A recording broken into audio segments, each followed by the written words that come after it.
Assalamualaikum warahmatullahi wabarakatuh. Waalaikumsalam warahmatullahi wabarakatuh. Fatihah ila hadratin Nabi Muhammadin al-Mustafa Rasulillah sallallahu alaihi wa alihi wasallam wa li jami'i arwahi walidina wa masyaikhina wa muallimina wa asatizina khususan li muallifi hadzal kitab al-Imam Yahya bin Syaraf An-Nawawi wa khususan li muassisi hadzal majlisi wal masjidi annallaha yaghfir lahum wa yarhamuhum wa ya'li darajatihim fil jannah wa yanfa'una bi asrarihim wa anwarihim wa ulumihim wa nafatihim bid din wad dunya wal akhirah wa annallaha al-karim yaftahu alaina futuhal arifin wa yufaqqihuna fid din wa yarzuquna kamalal ikhlas wal yakin wa ila hadratin nabi al-fatihah. Bismillahirrahmanirrahim.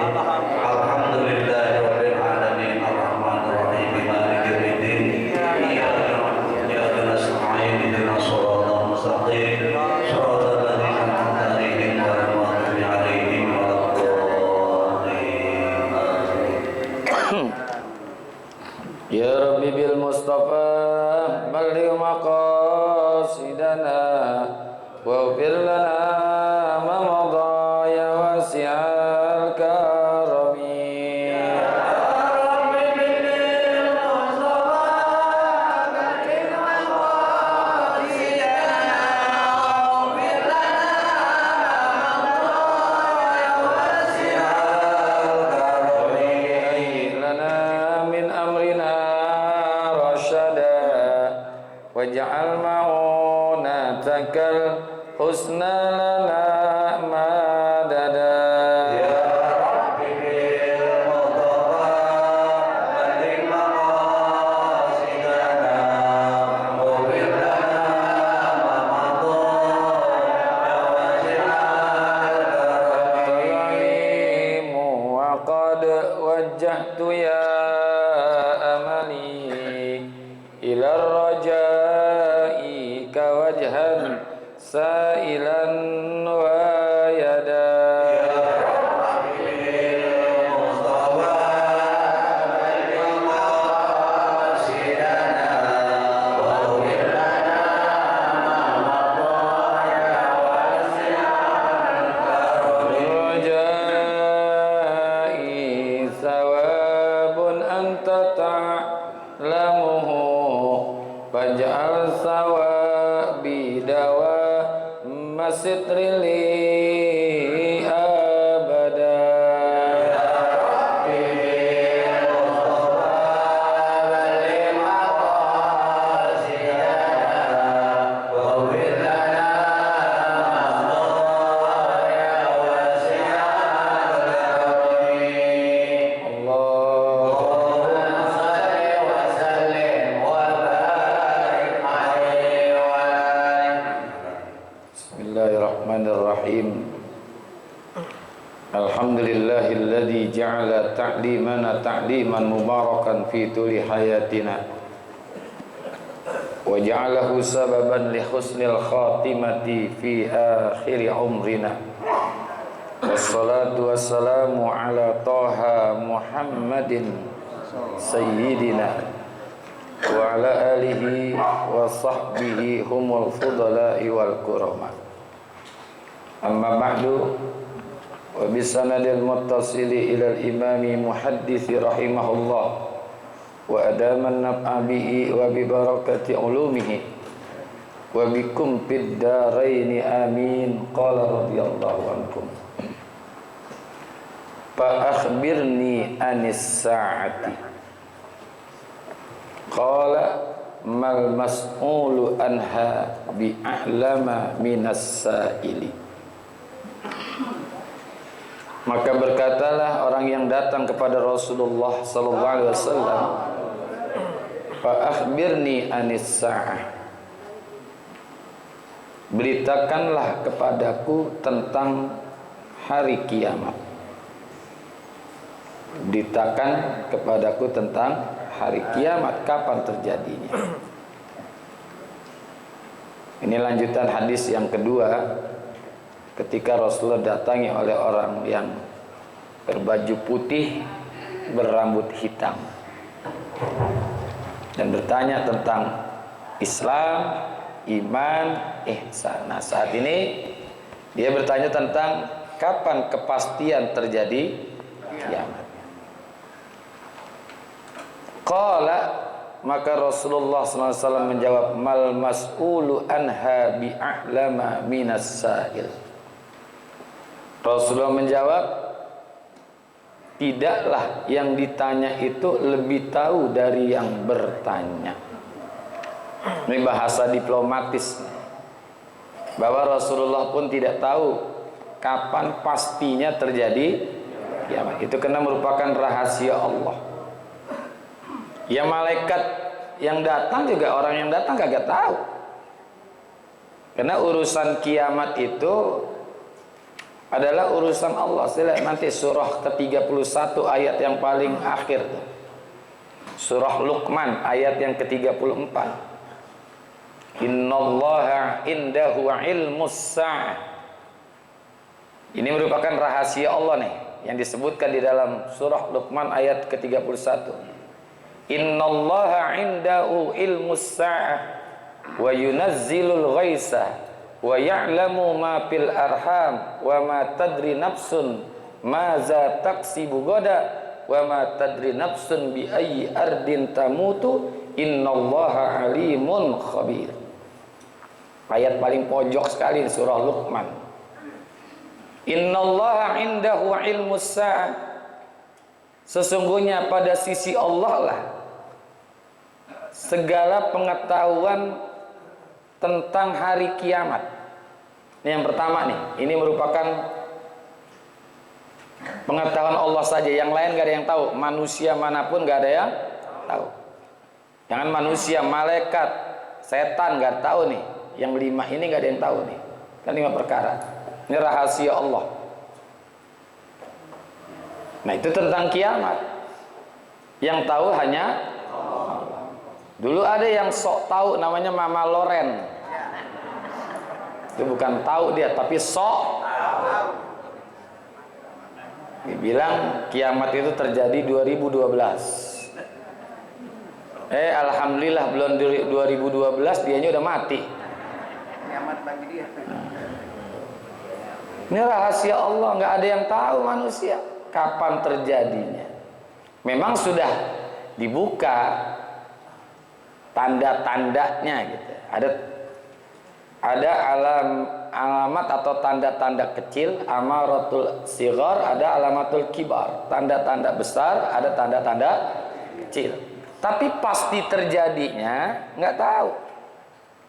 Yang disebutkan terjadi kiamat itu pada hari Jumat. Tapi Jumat ya, Jumat kapan? Besok, lusa, atau kapan? Wallahu a'lam. Rasulullah aja nggak tahu kok. Ya, Rasulullah aja nggak tahu. Dalam Al-Quran, walau kuntu a'lamul ghaib lastaghfartu minal khair wa ma massaniyas su. Dalam Al-Quran difirmankan, walau kuntu a'lamul ghaib, seandainya aku tahu. Ini kan ucapan Rasulullah tapi dijadikan Al-Quran, dijadikan ayat. Walau kuntu a'lamul ghaib lastaghfartu minal khair wa ma massaniyas su. Seandainya aku tahu perkara yang gaib, pastilah aku akan mendapatkan kebaikan yang banyak dan tidak akan mendapatkan sedikit pun keburukan. Ini artinya Rasulullah nggak tahu sesuatu yang gaib. Oh, itu Ustadz akan, karena ada hadis yang bunyi saya di zamanun. Nah, itu hanya prediksi, tapi prediksinya nggak meleset. Karena ucapan yang Rasulullah ucapkan itu bukan berdasarkan nafsu, tapi berdasarkan wahyu. Wa ma yantiqu anil hawa in huwa illa wahyuy. Sering banyak tuh, saya di zamanun ala ummati yafirruna minal ulama. Karena ada hadis-hadis yang semua depannya saya di zamanun, akan datang satu masa nanti pada umatku begini. Itu betul perkiraan yang pasti. Karena Rasulullah itu berbicara berdasarkan wahyu, tidak berdasarkan nafsu. Ya. Karena Rasulullah mendapatkan mukjizat, ya, mendapatkan mukjizat juga, termasuk juga wahyu. Jadi kiamat ini rahasia Allah. Yang kedua, wa yunazzilul ghaitsa, dan dia pula yaitu Allah yang menurunkan hujan. Nah, dialah yang menurunkan hujan. Hujan ini juga nggak ada yang tahu kapan terjadi pastinya. Meskipun ada BMKG, Badan Meteorologi, Klimatologi, Geofisika gitu. Itu hanya perkiraan. Di Jakarta Utara akan hujan ringan, Jakarta Pusat akan hujan ringan, di timur petir, kan begitu kan? Nah, itu prediksi-prediksi aja. Terjadinya intensitas hujannya itu nggak ada yang tahu. Ya, itu rahasia Allah, nggak ada yang tahu. Oh, ini mendung nih, belum tentu juga. Mendung belum tentu hujan.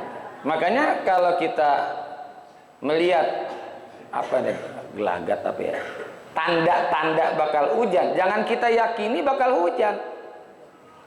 Jadi jangan kita meyakini terjadinya sesuatu digantungkan dengan sesuatu. Jadi kalau kita menganggap dengan sebab mendung itu akan terjadi hujan, berarti kehendak Allah itu bergantung kepada sesuatu. Nggak boleh.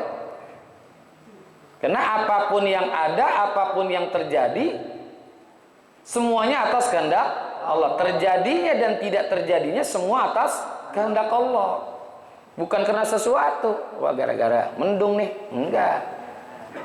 Makanya kita nggak usah khawatir kalau kita mau bikin acara maulid atau acara resepsi pernikahan, kalau di atas kita mendung, nggak usah khawatir. Ya hujan nih, nggak usah. Termasuk juga kalau ada yang teriak kuru, jangan marah, diamin aja. Kenapa tuh? Gara-gara kuru-kuru hujan. Kita nih rame-rame teriak kuru-kuru, gak bakalan hujan kalau Allah nggak kehendaki hujan. Itu semua atas kehendak. Wa ya'lamu ma fil arham. Allah juga yang maha mengetahui apa yang ada di rahim seorang perempuan.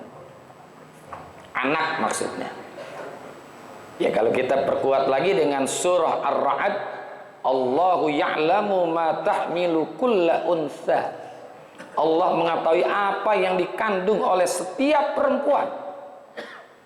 Wa ma tagidul arham wa ma tazdad.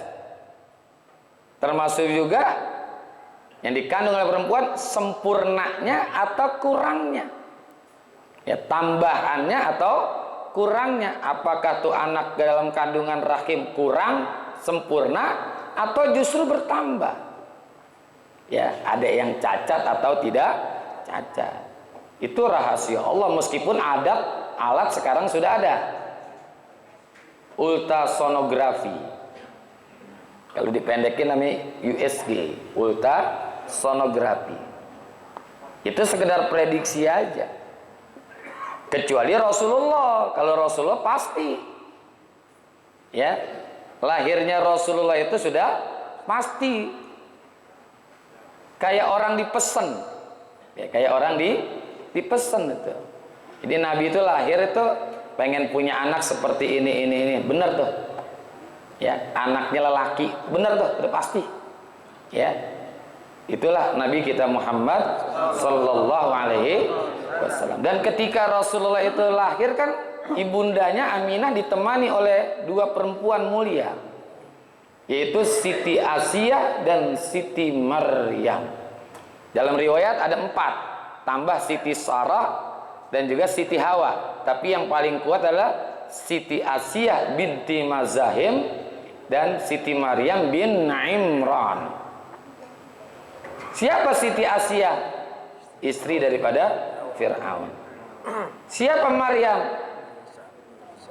Ibundanya Nabi Isa. Ini ditemani dua ini. Yang paling kuat, pendapat yang paling kuat di dalam rawi ada tuh, ya. Kenapa ditemani oleh dua perempuan ini? Karena nanti kedua wanita mulia ini akan menjadi istrinya Rasulullah di surga. Karena kedua perempuan ini belum pernah ditiduri oleh laki-laki. Siti Asia belum pernah ditidurin sama Fir'aun. Siti Maryam belum pernah ditidurin sama, ya kagak ada suaminya, mau tidur sama siapa? Jadi ini akan menjadi istrinya Rasulullah dalam riwayat. Dan kitab Qawmi Ut-Tughyan ada, ya. Jadi akan dijadikan istri oleh Allah untuk Rasulullah sallallahu alaihi wasallam. Siti Asia kan belum pernah ditidurin dia. Memang Firaun pernah tidurin Siti Asia? Enggak pernah. Makanya enggak ada riwayat Firaun punya anak. Ya kan? Firaun punya anak, enggak ada. Dari Siti Asia binti Mazain. Karena setiap akan tidur dengan Siti Asia, Allah saking sayangnya dengan Siti Asia, Allah enggak mau tuh perempuan yang mulia, yang sabar menghadapi suami yang lagunya kayak gitu, Allah nggak rela ditidurin. Maka di saat malam hari ketika Asia dengan Maryam dengan si Fir'aun tidur, Allah rubah jasad daripada Siti Asia menjadi anjing hitam. Jadi nggak bisa ditidurin. Ya. Makanya ntar malam lihat-lihat samping kita laki masih manusia apa? Nah ini kan dua manusia ini yang mulia ini disebutkan di dalam surah At-Tahrim ayat yang ke-11 12 tuh. Wa daraballahu masalan lil ladzina amanu imra'ata fir'auna iz qalat rabbibni li indaka baitan fil jannah wa najjini min fir'auna wa amali. Itu kan ucapannya, wa najjini minal qaumiz zalimin.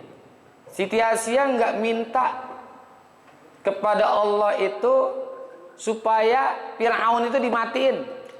Matiin aja ya Allah, nih orang kayak gini bejat banget lagunya. Enggak. Apa yang Asia minta?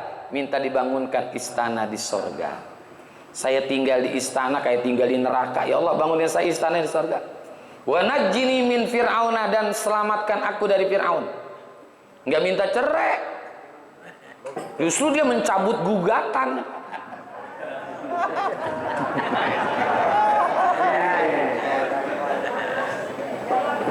Dia nggak minta cerai, justru dia baca doa, ya Allah selamatkan saya dari Fir'aun.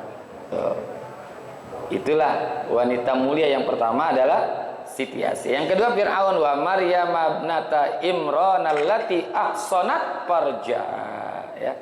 Itu surah At-Tahrim ayat ke-11 sampai ayat ke-12 tentang dua manusia mulia ini. Nah balik nih, bahwa setiap orang itu nggak akan tahu pasti yang dikandung oleh seorang perempuan di dalam rahimnya. Apa anak laki, perempuan, sempurna atau tidak, kapan lahirnya. Nah itu nggak bisa. Ya, cuma itu rahasia Allah. Jadi wa ya'lamu ma fil arham. Ya, Allah itu mengetahui apa yang ada di dalam rahim. Wa ma tadri nafsun maza taksibu goda. Ini yang ketiga nih, rahasia Allah. Dan orang nggak akan tahu apa yang akan dikerjakannya besok. Wa ma tadri nafsun bi ayyi ardin tamutu. Dan yang terakhir, yang kelima, dan orang pun tidak akan tahu di mana tempat matinya. Lokasi dia mati di mana? Syekh Nawawi dalam kitab Bahjah Al-Wasail, iza kutibat maniyatus syahsin fi ardin la yamutu fi ardis siwaha. Kalau Allah sudah tentukan seseorang mati di satu tempat, tidak akan mungkin mati di tempat yang lain. Ya, ini rahasia. Jadi ada 5 tuh, tentang kiamat, tentang hujan, tentang yang dikandung oleh seorang perempuan. Yang keempat, tentang apa yang dilakukan oleh seseorang nanti, dan juga tentang matinya seseorang di mana tempatnya. Ini merupakan rahasia. Nah, termasuk ini kiamat. Nggak ada yang tahu manusia. Sampai Nabi menjawab, mal mas'ulu bi'a'lama minas sa'il. Tidaklah orang yang ditanya lebih mengetahui dari yang bertanya. Nah, malaikat ini, orang ini bertanya lagi, fa'akhbirni an amaratiha. Kabarkan kepadaku tentang tanda-tandanya. Kalau tanda-tandanya ini disebutin, ya, tentang tanda-tandanya ini disebutin oleh Rasulullah nih. Lu tanda kan boleh aja, ciri-ciri akan terjadi kiamat. Banyak di dalam hadis-hadis tuh, ya. La ya'ti alaikum zamanun illa alladhi ba'dahu syarrun minhu hatta talqa rabbakum. Banyak tuh hadis-hadis tentang ciri-ciri atau tanda-tanda daripada kiamat. Ya. Amarat itu mananya tanda-tanda. Bisa juga kalau di sini pakai jamak. Ada satu kalimat nggak ada alifnya, amarotiha gitu aja. Nggak pakai alif. Kali ini jamaknya amarotiha. Boleh juga bacanya amarotiha, dipendekin boleh, tapi yang enak yang enak itu. Boleh juga amarotiha, boleh, nggak apa-apa, ya. Qala, yang pertama kata Rasul, antalidal ammatu rabbataha.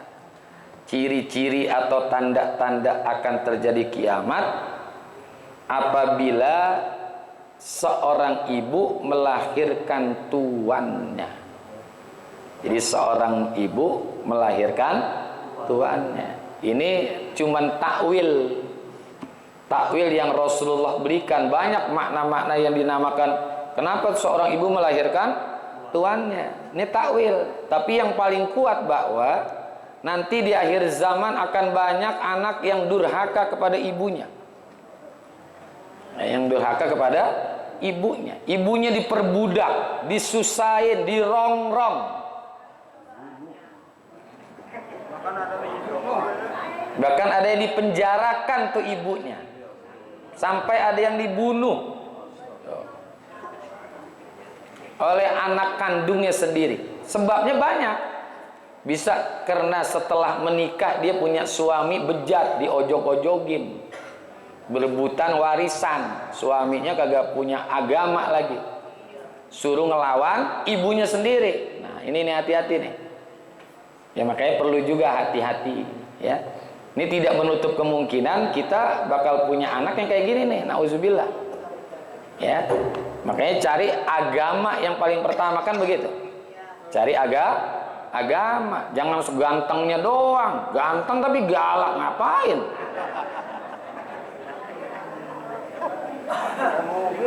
Iya. Mobil Grab.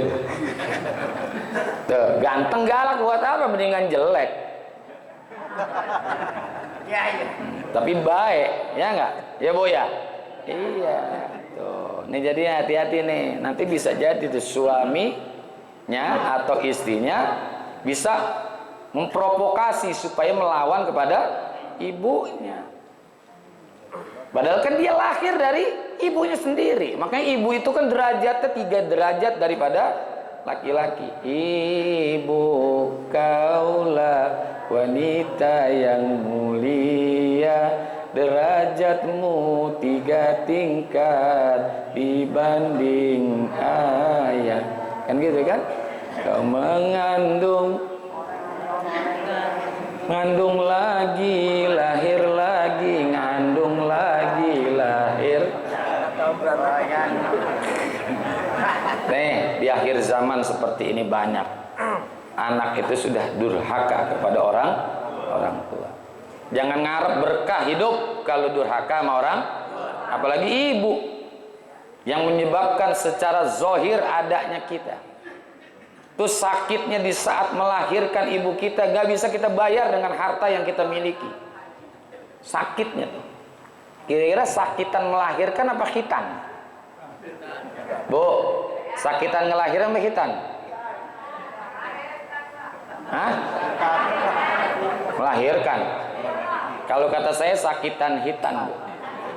Buktinya laki-laki hitan sekali udah habis. Begitu melahirkan sakit, besok hamil aja lagi. Berarti kan sakitan hitan. Nah ini kan berat. Makanya Nabi ditanya, siapa yang harus saya hormati? Ibumu. Ibumu, baru ayahmu. Jadi ayahnya 1, ibunya 3. 3 kali sebut maksudnya. ayahmu 1 kali, ibunya 3, ibumu. Nah ini kan 3 derajatnya, 3 tingkat dibanding ayah. Nah capek ngurusin anak kan capek. Iya. Kasih sayang kepada ibu, kasih sayang kepada anak, yakin lebih besar kasih sayang seorang ibu ketimbang kasih sayang ayah kepada anaknya. Gitu. Ya. Karena kalau sudah punya anak, rasa cinta itu akan dilimpahkan kepada anak.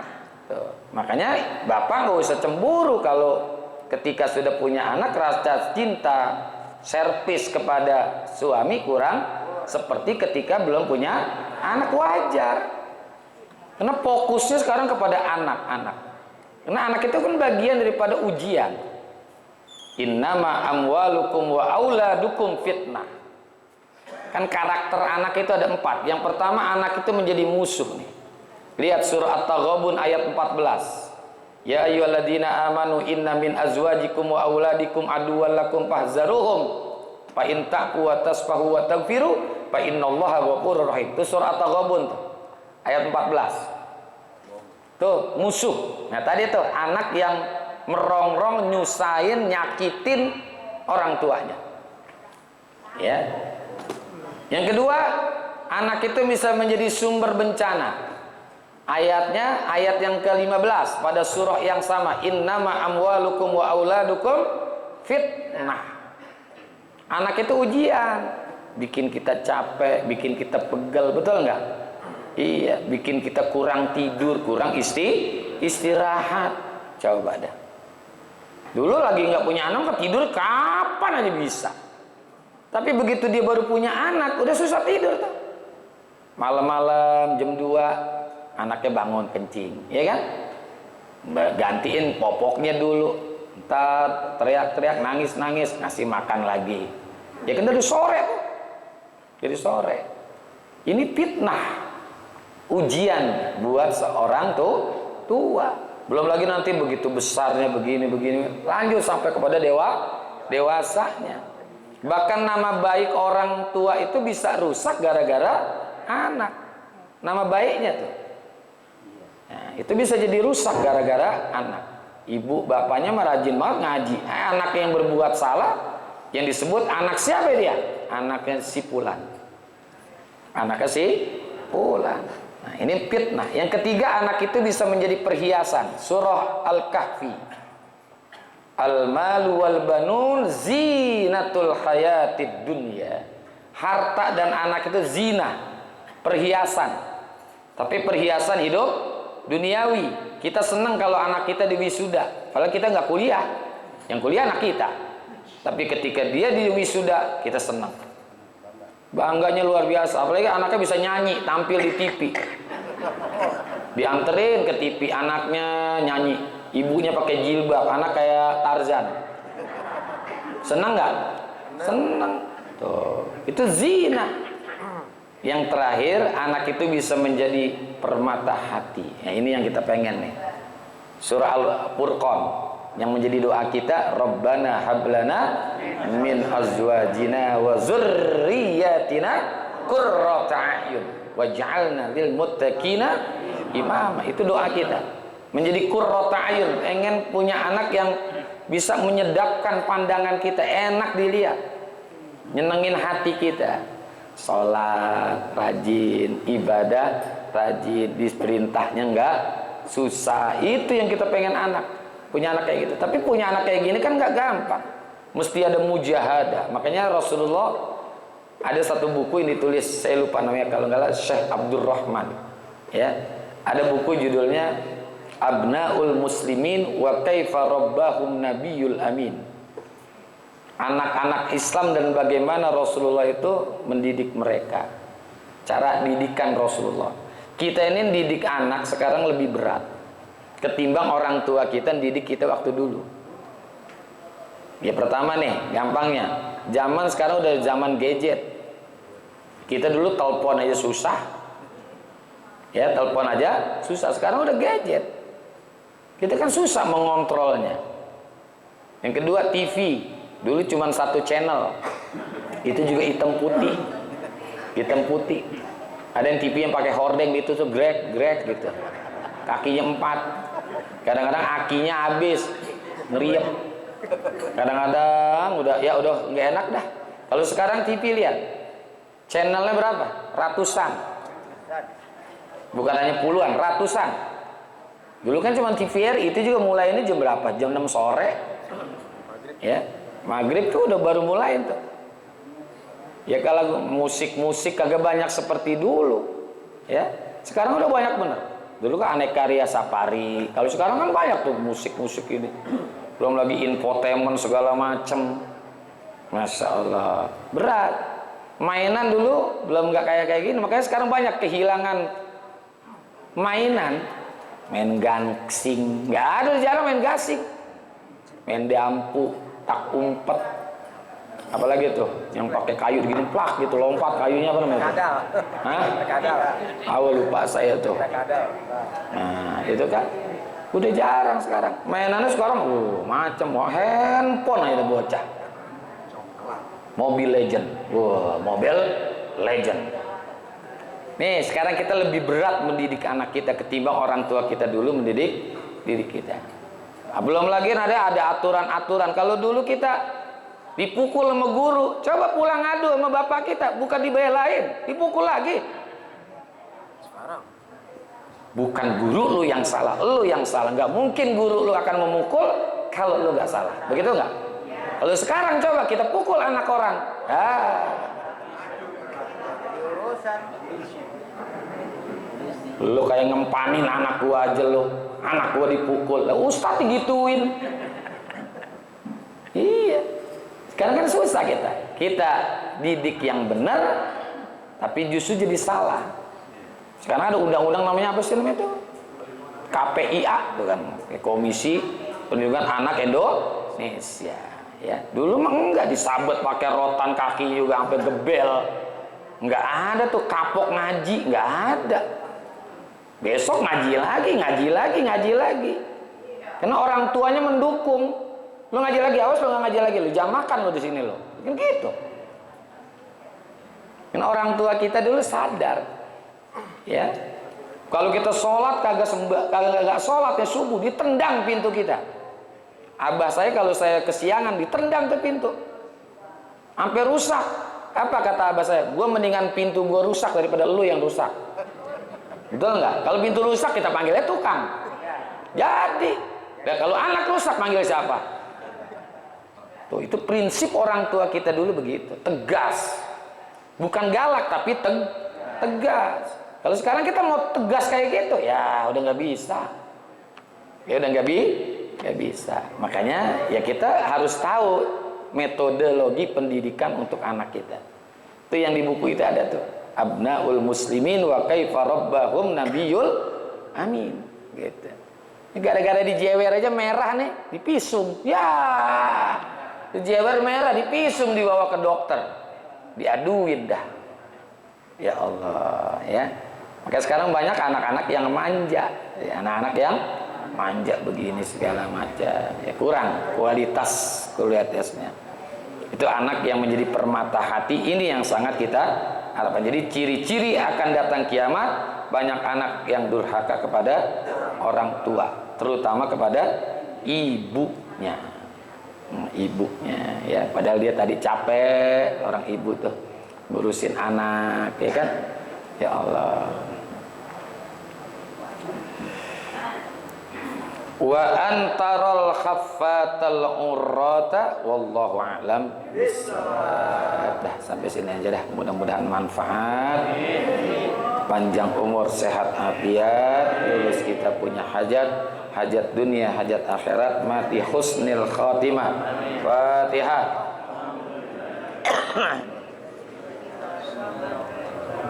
Alhamdulillahirabbil alamin arrahmanir rahim maliki yaumiddin iyyaka na'budu wa iyyaka nasta'in ihdinas siratal mustaqim siratal ladzina an'amta 'alaihim ghairil maghdubi 'alaihim waladdallin.